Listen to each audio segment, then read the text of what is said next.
Habitation can sometimes be misunderstood. A lot of things that we encounter in life, we do not find ways to handle it, to get through it. So what we do is we take on the habit of it. You create your own self-habitation. Although these trials, errors, circumstances, situations, whatever you want to call them, you can make it out to be whatever you want. You can name it, give it a name, give it a word, give it a person. Although our purpose was to deal with it, to move past it, to conquer it, we turned it into a habitation. And when that habitation becomes something too strong to deal with, it becomes a part of you. And that's why we call it a habitation. You know, they say that it takes 7 days for you to do something consecutively for it to be considered a habit. And if you continuously do it over and over and over and over, it's a part of now what we call your habitation. It's almost like a culture that you've been raised in. You know, the colloquialism when it comes to dealing with certain words in your culture, there's just certain things that won't go anywhere. It's going to be with you for the rest of your life. It's going to be in your mind. It's going to be in your mental state. It's going to be in everything that you do. That mind or that culture is going to be with you. But let's deal with this word habitation. Because see, it's good to have things down packed where it becomes a good habit. But sometimes we find ourselves carrying on bad habits and we turn them into a habitation. Let me talk to you a little bit about this journey that I walked through. Coming from where I was coming from and raised in the lifestyle that I was raised in at a young age, I was convinced, persuaded, believed, told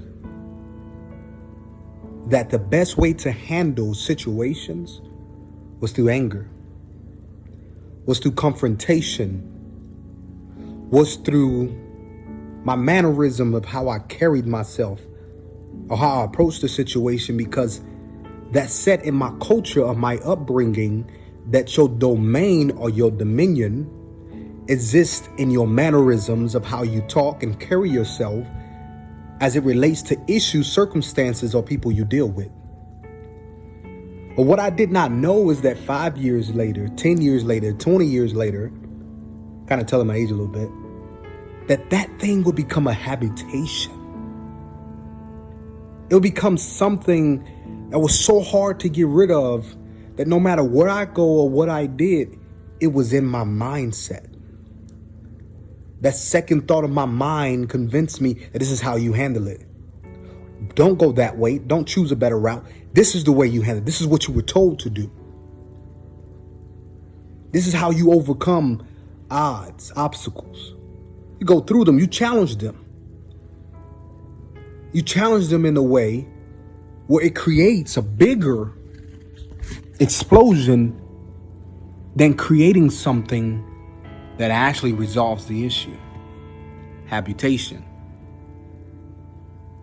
Leave the thought, leave the mannerisms, leave everything that you were taught on how to deal with success or failure, and keep your habit the same by demonstrating how your culture was taught through how you handle situations. When I was in a school, a correctional facility school, every day we would have to check in through the security guard, and every day we would have to deal with different circumstances and different people. Every day I came across different obstacles and challenges, and I started to realize this is my habitation. This is my culture. From security guards to fighting going on every day, to conversations, to gambling, to drug addicts, and whatever you want to call it, whatever you want to name it, that was my culture. That was my habitation. I was in this correctional facility this school, this learning program for a whole entire year. Understanding that this is my culture. Understanding this is my culture. This is my habitation. And as long as I understood that from the point of view of what I was in, I knew there was no way I can have any other type of alternative thought about dealing with life obstacles. It wasn't until I finally left that school that I got into different circumstances and different situations where I was on my own. Because at this time in the school, I'm rolling with different people, different groups and settings and so on and so forth, that I was on my own. And life started to teach me, you need to handle your situations a little bit different. You need to handle your circumstances a little bit better, because your culture is killing you according to your mindset. So I enlisted into the military to try to find how to break something that was a habitation that was built through culture. And all I found myself was fighting how to correct what my culture taught me by fighting people who were trying to teach me the right thing. After years in the military and time spent and facing different people, I'll never forget, I met people who were my age, who act like me, who talk like me, who carry themselves like me. And I started to see myself, and I said to them, the worst thing you can ever do is go back to where you came from and not learn a thing. The worst thing you can ever do is get yourself in this position right here and take nothing from it but a heartache, pain, and adversity, which is what you brought when you came here. So I would leave with encouraging words, and I would tell them, change your mind, change your habits, and I guarantee you, you'll have a new habit, and you will build a new habitation of how to survive. Sometimes in life, we need to remind ourselves our old habits must die, and this new habit of how to view our perspectives on how we walk and what we do and how we see life needs to change. Because if it doesn't, your new habitation will be destroyed by your old mindset. Kingdom Fit.